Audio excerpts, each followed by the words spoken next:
Bonjour Martin! Alors aujourd'hui, je te présente mon travail sur les liens de l'attachement que j'ai fait vis-à-vis les familles qu'on a pu rencontrer la semaine dernière.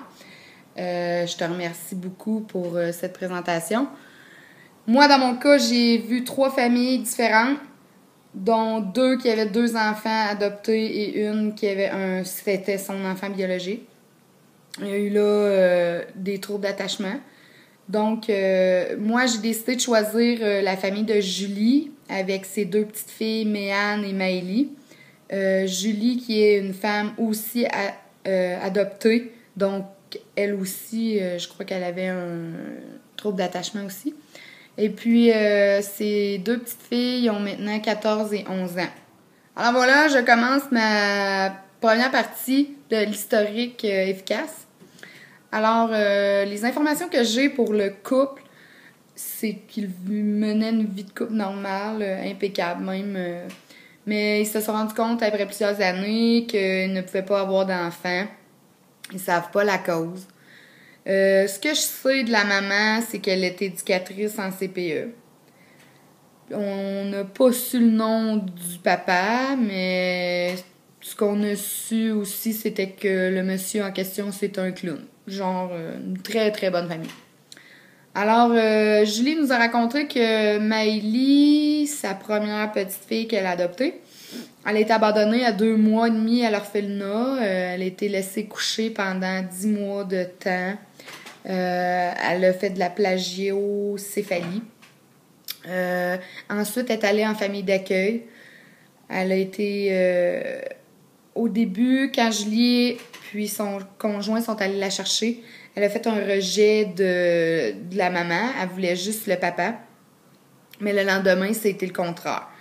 Puis à son arrivée au Québec, dans sa nouvelle maison, dans sa nouvelle famille, tout s'est bien déroulé. Puis la seule information qu'on a sur cet enfant, là, à propos de l'école, c'est qu'elle a eu de la difficulté au niveau de la lecture. Donc là, je vois pas vraiment de gros problèmes d'attachement pour cet enfant. Mais les 3, en fait, il faut parler, par exemple, qu'elle a eu quand même 3 éléments marquants. Elle a eu 3 coupures de figures d'attachement, dont celle avec sa mère biologique, ensuite avec l'orphelinat et par la suite la famille d'accueil avant d'être adoptée. Dans tous les milieux qu'elle a passés, on ne sait pas si elle a eu tous les besoins de base, mais c'est ce que j'ai comme information. Par la suite, Julie et son conjoint, ils ont adopté une autre petite fille en Chine encore, Méane qu'elle s'appelle. Celle-ci, par exemple, son cas est plus aggravant parce qu'elle a été abandonnée, elle avait 3 jours en pleine nuit. Puis elle a été retrouvée dans une boîte dans un marché en Chine. Elle s'est retrouvée à l'orphelinat. Puis rendue là, je crois que les personnes qui s'occupaient d'elle avaient beaucoup de difficultés à s'approcher d'elle. C'était un enfant insécure. On a su aussi qu'elle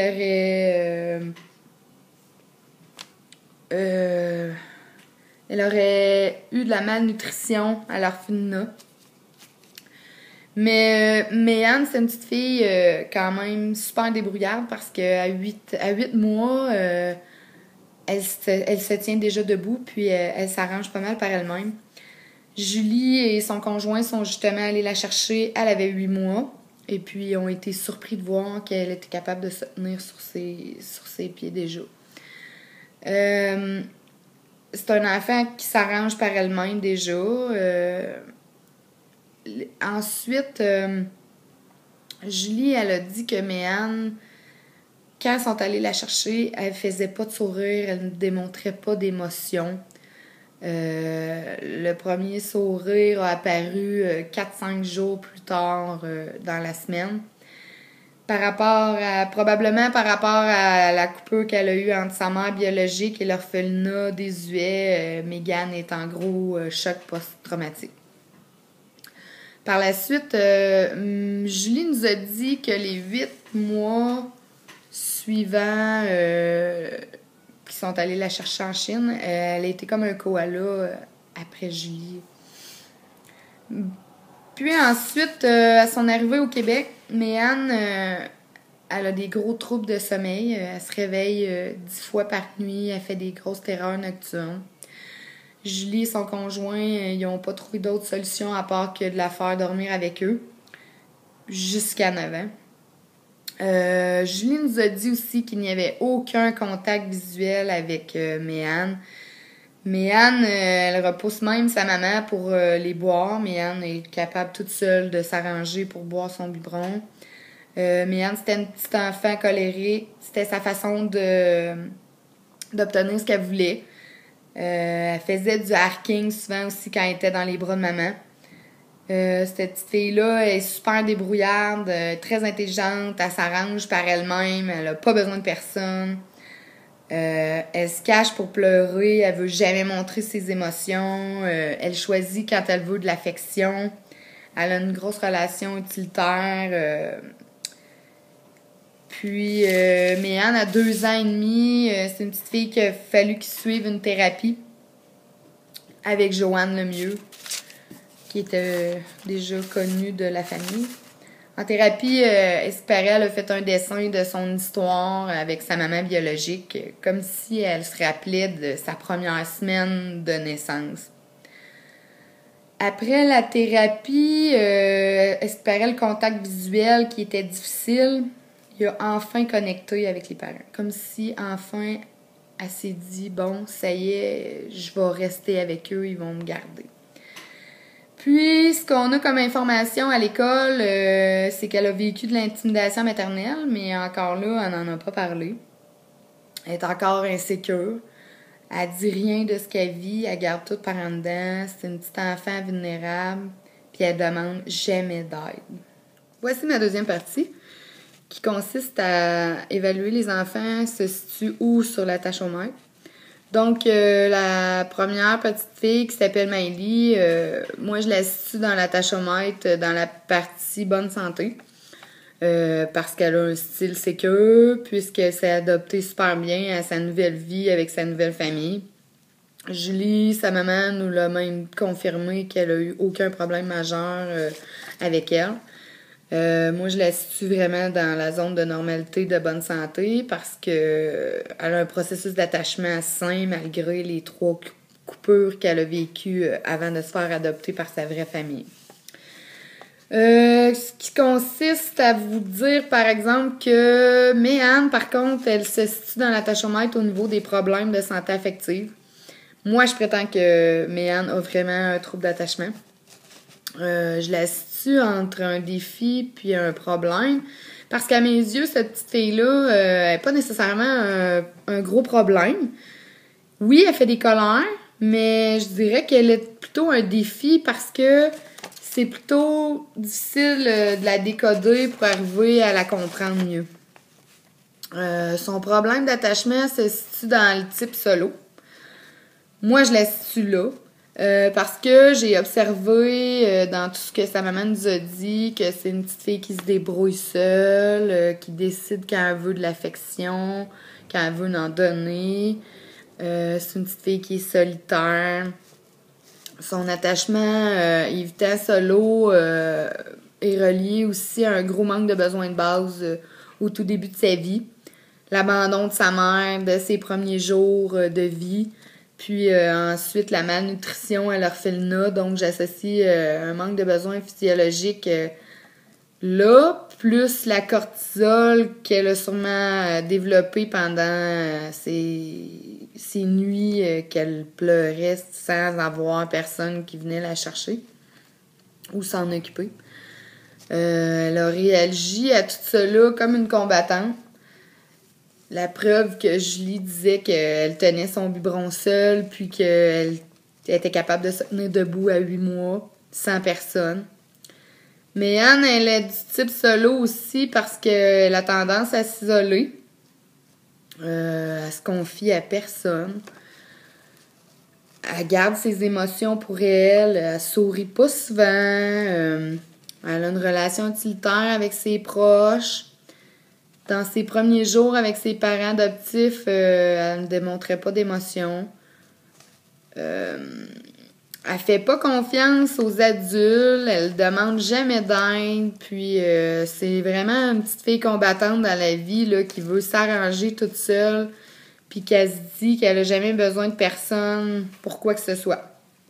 En même temps aussi, Méane, à ce qui paraît, c'est une contrôleuse qui doit... ça doit fonctionner à sa façon. Puis elle compte aussi des mensonges à ses parents. Donc, moi, avec ce que je sais de l'attachement solo, je la situe vraiment là pour toutes ces raisons. Troisième partie, il faut que je vous parle de mon questionnaire et du plan d'intervention. Donc, en fait, moi, personnellement, j'ai utilisé mon questionnaire plus à la... au travers la discussion de Julie, quand elle nous parlait de son expérience avec ses enfants et tout ça. Moi, si j'avais des questions dont je voulais savoir qu'elle n'avait pas posées, je m'en ai servi. Donc, je me suis vraiment servi de mon questionnaire. Il y a d'autres personnes aussi qui ont posé les questions que j'avais dans mon questionnaire, donc j'ai pas eu besoin nécessairement de les poser. Je me suis sentie super à l'aise, moi, de me servir de mon questionnaire pour avoir plus d'informations. J'ai posé aussi beaucoup de questions, tu me connais. Ce que je pense que j'ai à améliorer sur mon questionnaire, sincèrement, ça serait peut-être de le faire sous forme de tableau pour pouvoir cocher ce qui a été dit, ce qui n'a pas été dit.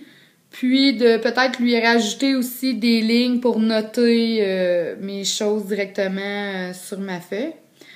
Ce qui était fort intéressant, par contre, je dirais que c'est de la diversité des questions. Autant parler de la grossesse du début que maintenant à l'école, comment ça va. Donc, pour moi, mon questionnaire, il était quand même complet. Comme j'ai dit, je me suis pas gênée pour poser les questions qui n'ont pas été posées. Puis, j'ai pas rien d'autre à rajouter. Pour ce qui est du plan d'intervention, moi, j'utiliserais un modèle sous forme de mini-contrat, peut-être, là, avec eux, en tenant compte que Méane aurait besoin d'un petit plan d'intervention. Moi, je prioriserais plus Méane parce qu'elle a vraiment un problème d'attachement. L'objectif premier avec Méane, je dirais que ça serait... Méane devrait faire sortir ses émotions au moins une fois par jour. Le premier moyen que j'ai trouvé, ce serait de lui demander à tous les jours qu'elle sorte un fait qui est arrivé à l'école et comment elle s'est sentie par rapport à ça. Puis le deuxième moyen que j'utiliserais avec elle, moi, ça serait d'utiliser des émoticônes que tu peux dessiner en papier ou que tu prends comme collant. Puis que tu lui demandes dans sa journée ou une fois par semaine, chaque émoticône, tu lui montres. Mettons que tu en prends peut-être 8 là, avec les émotions les plus fortes. Tu lui en montres un, puis tu lui demandes s'il y a eu un incident ou une belle activité qu'elle a vécue puis qu'elle s'est sentie comme ça. Les moyens pour réussir à la faire parler. Tandis que l'objectif avec les parents, on a vu un petit peu que, vu que la maman travaillait en CPE, elle était un petit peu plus autoritaire. Le papa, c'est un clown, donc lui, il est un peu plus permissif. Donc, l'objectif que j'aurais à combler avec les parents, ce serait de leur faire trouver un juste milieu sur leur autorité et sur leur permission d'ici un bon 3 mois, mettons. Puis, le premier moyen que j'utiliserais, ce serait d'inverser les rôles des parents peut-être 1 à 2 fois par semaine. Puis le deuxième moyen, ça serait d'établir des règles strictes. Ben, pas nécessairement strictes, mais des règles que les 2 parents sont obligés de respecter. Puis ça, il faudrait qu'ils l'essayent pendant 21 jours certains. pourrais faire un tableau à la maison avec les règles d'écrit dessus pour que les enfants le voient, vu que les 2 enfants sont capables de lire quand même. Donc, ce serait mes objectifs puis mes moyens que j'utiliserais avec eux. Alors, en conclusion, Martin, moi, je veux te dire que j'ai vraiment, vraiment apprécié le fait de rencontrer des gens qui ont vraiment vécu des problèmes d'attachement avec leur enfant. Pour moi, c'est du concret, c'est de mettre sur du réel vraiment la théorie qu'on apprend à l'école. Pour moi, c'est vraiment, vraiment, vraiment bon parce que moi, je marche avec les exemples. Donc, j'ai vraiment adoré ça, de pouvoir rencontrer des gens, de pouvoir faire des liens dans ma tête. Moi, ça m'allume et je crois que tu le sais déjà. J'ai vraiment aimé ma soirée. J'ai vraiment rien à dire non plus de négatif, à part peut-être que ça aurait été le fun de pouvoir rencontrer les 5 familles différentes. Je sais pas les 2 autres que j'ai rencontrés, si c'était avec les enfants biologiques ou avec d'autres enfants adoptés. Mais moi, personnellement, dans mes 3 familles que j'ai rencontrées, il y en a eu 2 qui étaient un peu semblables, de maman, un couple qui adoptait 2 petites chinoises. Dont une avec un quand même bon trouble d'attachement et l'autre non. Sauf que la dernière famille que j'ai vue, c'était, je me rappelle pas de son nom, mais elle, c'était avec son enfant biologique. Fait que, tu sais, moi, ça me prouve que c'est pas nécessairement juste des enfants adoptés qui ont des problèmes d'attachement. Puis je trouve ça vraiment intéressant. Moi, encore là, tu le sais, j'adore ça quand on peut rencontrer des gens. Je veux pas que tu arrêtes ça dans ta prochaine année. Faut vraiment que tu continues à faire rencontrer des gens comme ça parce que ça nous donne vraiment beaucoup plus d'exemples, de concrets, que ça existe vraiment. Puis moi, je pense que ça nous aide beaucoup, beaucoup. Donc, sur ça, c'est pas mal ça que j'avais à dire. Lâche pas, Martin. T'es mon idole. Puis merci pour le